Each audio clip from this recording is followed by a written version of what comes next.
Bom, a aula hoje foi no Centro de Mídias, foi sobre Oriente e Ocidente. Vou explicar algumas coisas importantes para vocês entenderem e conseguirem fazer o exercício, tá bom?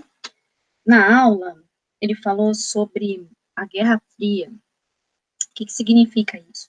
Significa que até a Segunda Guerra Mundial a gente tinha conflitos diretos, ou seja, a Alemanha invadiu a Polônia para conquistar territórios e assim absorver seus recursos. Então eles acreditavam, e até a Segunda Guerra Mundial, se acreditava que tinha que absorver territórios para conseguir mais recursos e assim gerar mais riqueza. Tá? A Guerra Fria tem esse nome porque se as duas nações, né, os dois blocos, se envolvessem em uma guerra, em um confronto, a gente não estava aqui, estava todo mundo morto, porque seria uma guerra nuclear. Tá? Então, também Guerra Fria, porque é uma guerra de ideologia, significa que a gente vai falar de dois blocos de ideias em oposição. Os Estados Unidos vai liderar o bloco capitalista e a União Soviética vai liderar o bloco socialista. Então, nesses slides, quero mostrar para vocês o que significa a bipolarização, quais as consequências disso e o que é capitalismo e socialismo, tá? Então, vamos começar com o capitalismo. Então, quando a gente fala de capitalismo, o que é capitalismo, né? A gente vai falar que é a produção para o lucro, ou seja, né?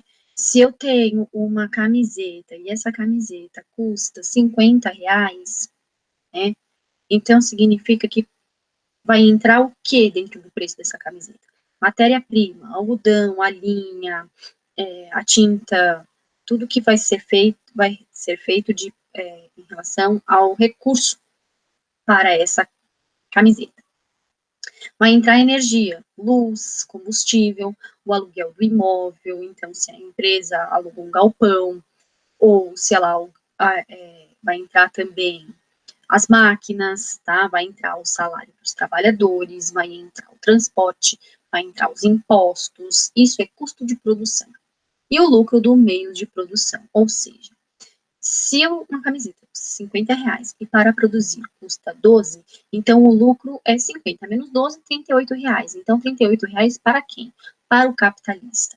Se a conta de luz fica mais caro, se o trabalhador faz greve porque quer aumento salarial, significa que o capitalista vai diminuir o seu lucro? Claro que não. Significa que ele vai mudar de país, significa que ele vai botar a polícia para bater em todo mundo porque não vai fazer greve nenhuma, significa que ele vai mudar de cidade para achar lugares que tenham menos impostos, significa que ele vai entrar em acordo com o governo para pagar menos energia, significa que ele vai comprar a matéria-prima mais barata do que outra, então o lucro nunca diminui. O que diminui? O custo de produção, de alguma maneira, ou então o preço da camiseta aumenta. Então, o capitalismo prevê lucro. Tá? Aí a gente vai ter outras características. Trabalho assalariado. Então, aquele que ganha um salário. Então, eu estou dando aula, eu estou vendendo essa minha força de trabalho, ganho um salário. Eu sou assalariada. O enfermeiro que está no hospital, cuidando da pessoa que está com Covid, ele ganha um salário para isso, ele é assalariado. A pessoa que trabalha no banco, ela é assalariada. A pessoa que trabalha no comércio, ela é assalariada. Então, é o trabalho assalariado. A pessoa que trabalha na fábrica e vende sua força braçal, tá? Tudo isso é trabalho assalariado. A propriedade privada, ou seja, eu tenho uma casa, não pago aluguel, essa casa é uma propriedade privada, tá? Um fazendeiro tem terras, ele tem propriedade privada. Um capitalista tem uma fábrica, ele tem uma propriedade privada. O dono do banco tem o seu banco, então ele é uma propriedade privada. Divisão social de classes, então significa que aqueles que têm propriedade dos meios de produção e aqueles que vendem sua força de trabalho, tá? Divisão do trabalho, são trabalhos isolados e divididos. Então, se a pessoa só costura, ela só costura, o outro só cola, o outro recorta, o outro coloca a estampa. Então, tudo isso é processo da divisão do trabalho. E a desigualdade social, que é a diferença entre ricos e pobres. Ai, mas tem pessoas mais pobres que eu e tem pessoas mais ricas que eu, ou eu sou mais rica que outros. Tudo isso entra em desigualdade social, tá? Socialismo. O que é socialismo? Socialismo real. Por que real? Porque a gente tem os utópicos, ou seja, aqueles que são pensados por outras pessoas, né? Então a gente vai ter a parte da ideologia utópica que não existiu de fato. Isso é muito bonita, mas o socialismo real são essas 4 características principais. O Estado, que é o governo federal, controla tudo, os meios de produção, decide o que se vai se produzir, aonde vai produzir, quando vai produzir, quanto vai produzir, e o salário dos trabalhadores, não existe propriedade privada, tudo é do Estado. Então, se a gente está chegando no outono, faz frio, a gente vai ter 3 fábricas diferentes, em diferentes cidades, que vão produzir cobertores. Esses cobertores, a quantidade de produção vai ser determinada. Então, a fábrica A vai produzir 300, a fábrica B vai produzir 200, a fábrica C vai produzir 500. É determinado. Mas eles podiam produzir 2.000, mas vai produzir 500 e só. E vai produzir, e todos os cobertores vão valer tantos reais. Então, esse vai ser o preço final do cobertor. Não existe lucro, tá? Igualdade social. Então, é uma sociedade sem classe, ocorre uma distribuição de riquezas. Como que aconteceu no socialismo real, né? A gente vai ter, infelizmente, uma classe de políticos e uma classe de pessoas que têm cargos maiores dentro da sociedade, e essas pessoas vão acumular riqueza, tá? Principalmente os políticos. Então, não houve e não há, em alguns países, igualdade social 100%, tá? Centralização política. Então, o poder político de um partido único. O que significa isso? Significa que não há oposição. Porque para o socialismo, se a ideia é atingir a igualdade, então todos vão trabalhar pela igualdade. Não há oposição. Quem que vai se opor a ter igualdade? Então não precisa ter oposição. Na prática, significa uma ditadura. Porque se você está se opondo à igualdade, você está se opondo ao regime. E aí significa que você é contra o sistema socialista. Então, você deve ser silenciado. Por isso que a gente fala que existe uma ditadura, tá? Mas é a centralização política de um partido comunista. Dentro do Partido Comunista pode ter vários tipos de correntes, como existiu na União Soviética. O Stalin era de uma corrente e a gente tem outros políticos de outras correntes, tá? Mas eles todos caminham para o mesmo fim, para o mesmo ideal, tá? Essa é a ideia do socialismo. Consumo sem estímulo. Por que sem estímulo? Porque o estímulo leva à concorrência, que leva ao lucro. Então, por que tem 20 marcas de shampoo feminino? Para que você escolha aquele que mais te atrai. Então, você está gerando lucro para essa empresa. No socialismo, isso não existe.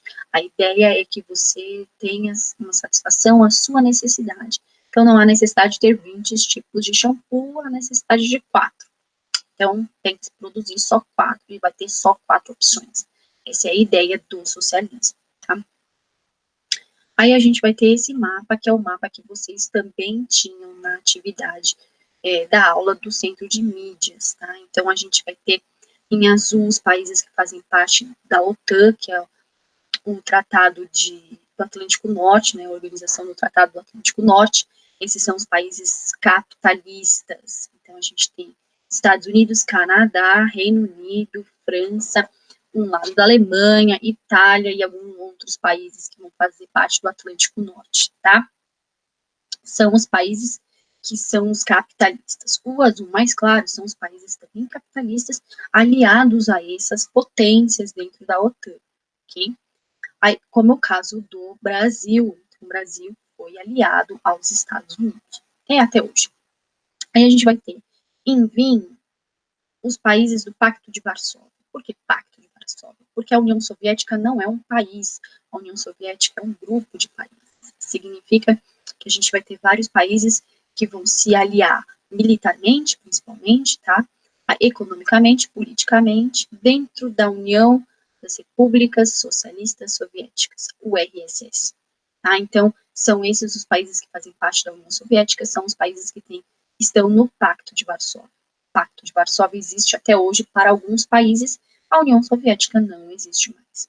Aí a gente vai ter a China como aliada da União Soviética, que também passou por um processo de socialização, né, de um processo da Revolução Socialista, e aí, né, a China vai estar no mundo bipolar para o socialismo. A gente vai ter aqui a Coreia do Norte, a gente vai ter aqui Cuba, a gente vai ter aqui o Vietnã, tá? Alguns desses países, eles vão...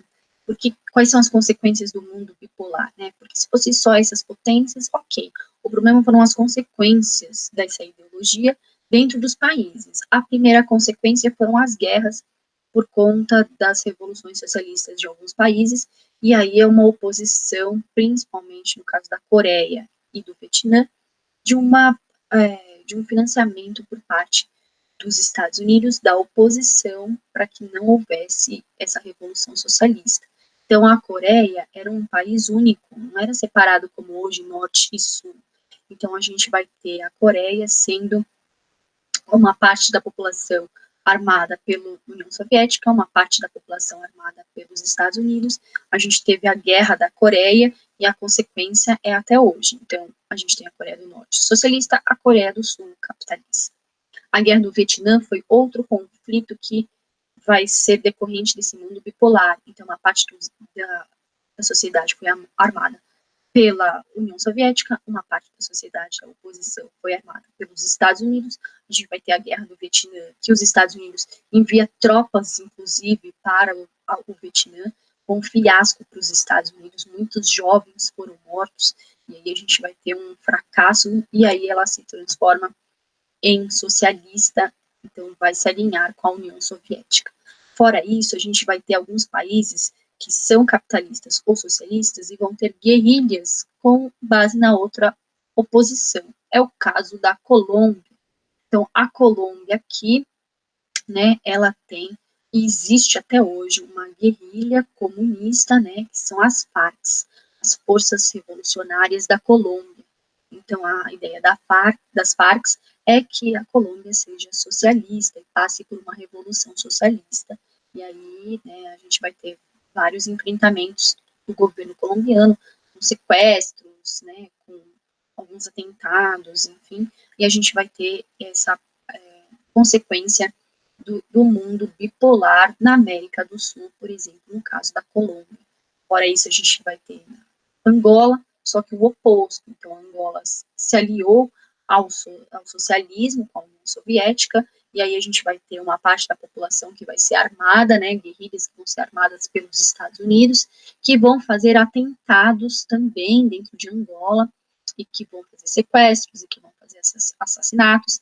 Então, a mesma coisa, por isso que independe a questão da ideologia, porque no final é uma disputa de poder entre quem? Entre Estados Unidos e entre a União Soviética, de quem tem mais força política neste caso. Independe de se o país é socialista ou capitalista, a guerrilha de oposição vai fazer, de certa maneira, as mesmas coisas, atentados, sequestros, e vai ser colocada como terrorista da mesma maneira, independente de ser capitalista ou socialista. Então, é uma consequência do mundo bipolar.